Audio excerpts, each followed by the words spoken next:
kami ingin membentangkan beberapa fenomena yang kian hari makin tidak dititik beratkan oleh masyarakat. Adakah anda tahu apa itu pemanasan global?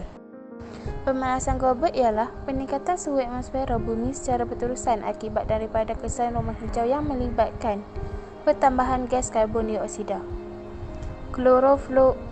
klorofluorokarbon atau diringkaskan sebagai CFC, dan bahan pencemar yang lain yang menyebabkan peningkatan suhu dunia. Sebagai contoh, negeri Jakarta telah dikejutkan dengan pemanasan global pada Januari 2020 yang lalu, di mana fenomena ini menyebabkan kerugian kepada para nelayan dan sektor perikanan. Perubahan iklim pula ialah perubahan jangka panjang iklim dalam tempoh masa dari berdekad ke berjuta tahun yang dilihat melalui corak suhu, pemendakan, kelembapan angin dan musim. Jakarta yang akhir-akhir ini kerap tenggelam diganggu oleh keadaan yang tidak baik seperti banjir dan gelombang panas yang menduduki peringkat teratas dalam dunia.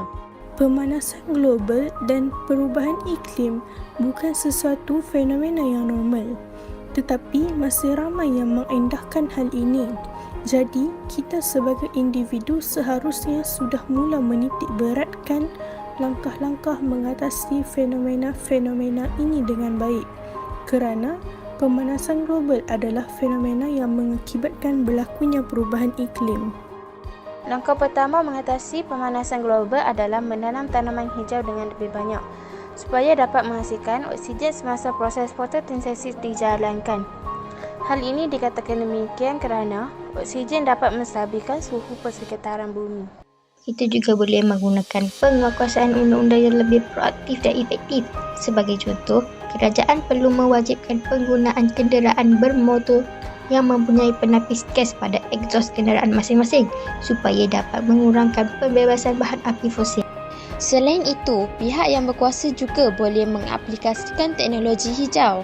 Contohnya, mereka perlu menstrukturkan semula dan menambah fungsi beberapa kementerian serta mewujudkan Kementerian Tenaga, Teknologi Hijau dan Air yang sebelum ini dikenali sebagai Kementerian Tenaga, Komunikasi dan Multimedia.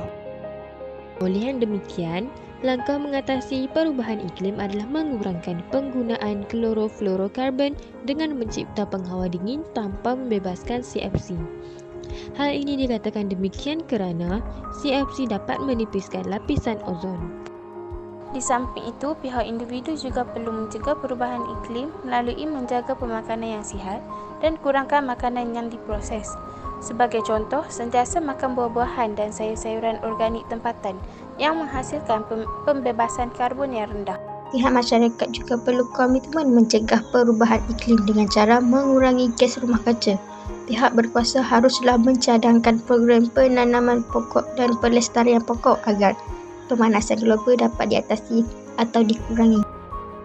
Fenomena ini dapat dikurangkan jika setiap daripada kita yang bergelar masyarakat menitik beratkan apa yang berlaku di sekeliling dan memberi sepenuh sokongan untuk melestarikan alam sekitar kita.